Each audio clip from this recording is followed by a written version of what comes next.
edition of France in Focus. I'm Nadia Sharby, and this week we're looking into the COVID-19 crisis from a child's perspective.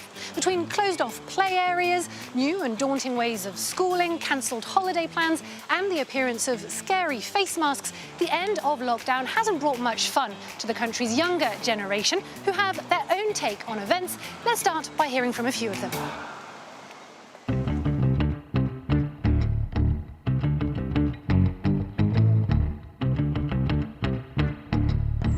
Le coronavirus, c'est une maladie qui contamine tout le monde. J'ai compris que les enfants, ils étaient moins touchés. C'était surtout les vieilles personnes et les gens qui avaient des problèmes respiratoires.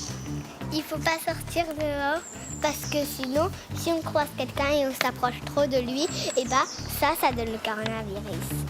C'est vraiment bizarre qu'il y a tout le monde qui met des masques et tout, qui se lave tout le temps les mains. Normalement, il y a plein de gens qui sortent.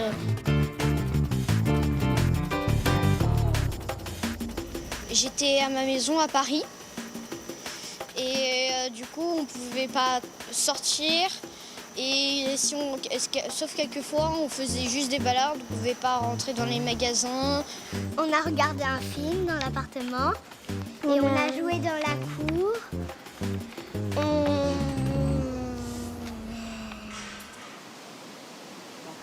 J'étais à la maison et je faisais du travail.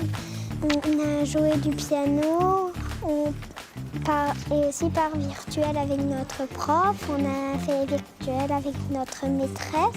Un peu difficile parce que ma maman, c'est pas vraiment une très bonne maîtresse. On a joué aussi, on a fait beaucoup de choses.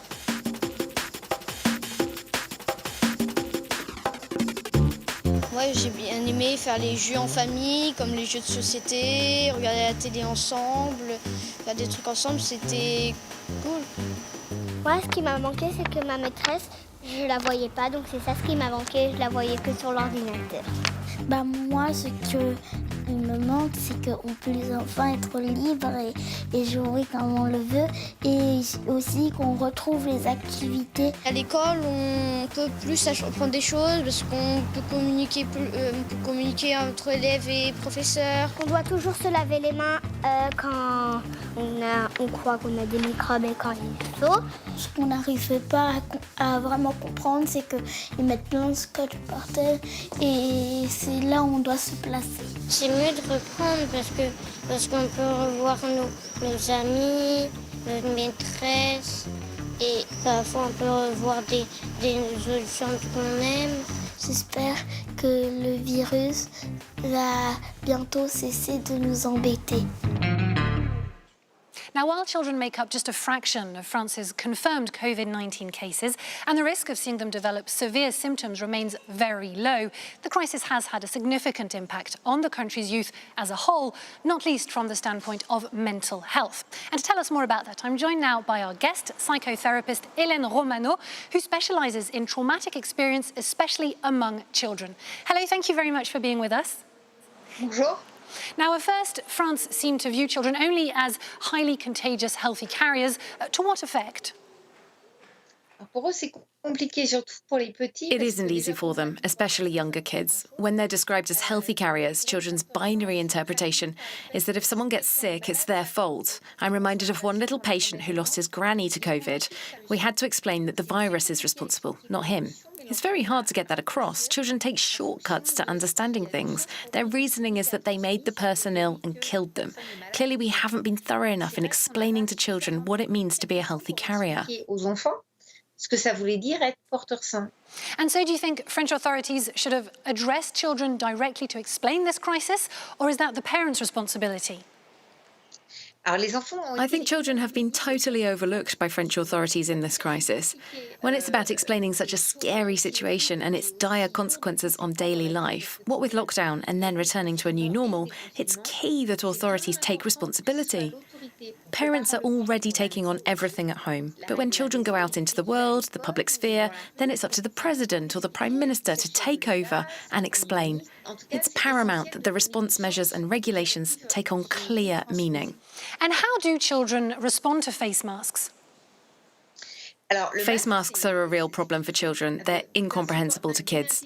We tell them that adults need masks to protect themselves and protect others, but children don't wear them. I'm talking about toddlers and primary school kids here. So when they hear that apparent contradiction, they translate it as they don't deserve a mask, it's not worth protecting them. And their other interpretation is that they're highly contagious, so they're a threat to others. They don't get the subtleties of what a virus represents. They only understand what they see. They see adults with masks, they're told it's for protection, and they see that they don't have one, so it doesn't make sense. And do we have an idea of what the long-term effect will be on children's mental health? For many, it might translate into anxiety disorders, like children getting headaches, tummy aches, struggling in class, struggling to concentrate, acting out when they get home because they've kept anxiety pent up all day at school. Usually the playground is there to release some energy, but not anymore. No school dinners either. Throughout the day, they live with this sense of danger, a feeling that they themselves are dangerous. It's incredibly stressful. There are inherent risks to that stress: anxiety, trouble sleeping, separation anxiety. We're seeing it already, and we're concerned that when term starts in September, it will translate into school-related anxiety and school phobia.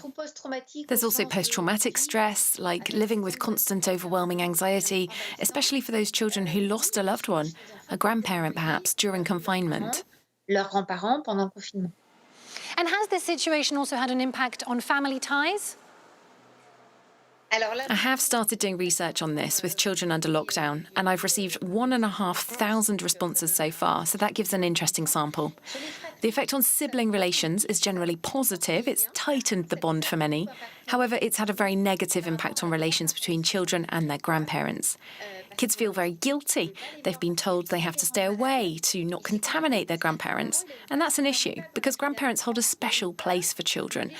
And now there's a fear of hurting them that wasn't there before. The relationship has been flipped around. It used to be the grandparents' job to protect their grandchildren, and involuntarily that sense of responsibility has now been reversed. By doing that, by asking little children to take care of their elders, you make them insecure. That's far too much responsibility to carry for a child. It's just not their place. Hélène Romano, thank you very much. Thank you for inviting me. Bye-bye.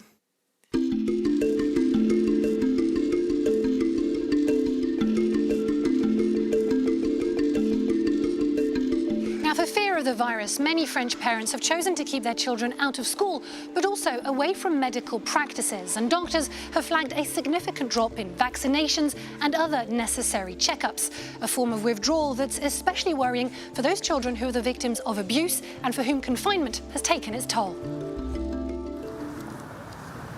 Isabelle Clanet is a children's lawyer at the Haute-Seine Bar, northwest of Paris. Her job is to represent minors in emergencies or family conflicts. This Wednesday, she's hearing from Julie, who's 15. Her father, who raised her, died last year, and her mother refuses to let her see his side of the family. Alors, je voulais d'abord voir avec toi comment s'est passé le confinement. Je me suis plutôt ennuyée. C'est énervant. Dans tes relations avec la famille de ton papa, qu'est-ce que ça donne? Voilà, normal, j'ai le téléphone et voilà, je les vois pas. C'est une position totalement fermée de ta maman ou Oui.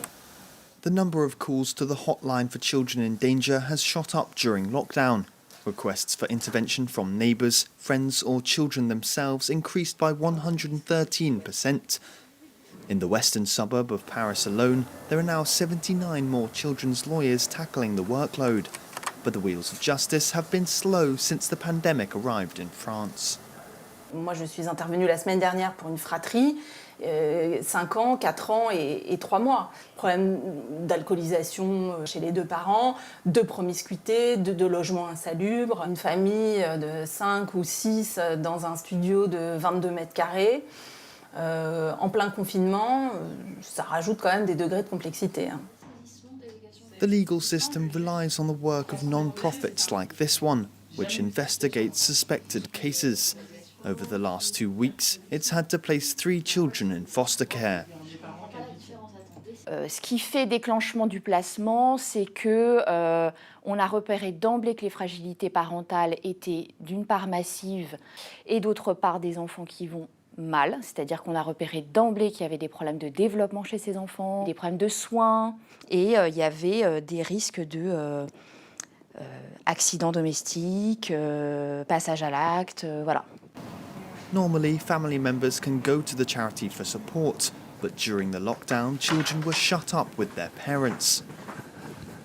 Le confinement crée une situation d'entre-soi prolongée avec plus aucun extérieur qui existe donc, et qui donc fait relais dans la vie de la famille. On a des familles très fragilisées pour la plupart et avec des enfants qui se sont trouvés en très grande difficulté sur cette période, mais probablement qu'on en verra plus fortement les effets dans l'après-coup. In 2019, a study showed that in France, a child is killed by a parent on average every 4 to 5 days. During the 8 weeks of lockdown, this figure fell, which NGOs say is proof efforts to tackle the problem have seen some success. Lavez-vous les deux mains, une demi-minute. En récré, prenez soin d'éviter les disputes. And to end on a more positive note, I'll leave you with some music, with an educational yet light-hearted tune penned by France's most popular children's singer, Aldebert, a way of putting the big bad virus in its place. Stay tuned to France 24. Pas malade, bon voilà une idée. Dans un petit pangolin, je sais pas ce qui me retient.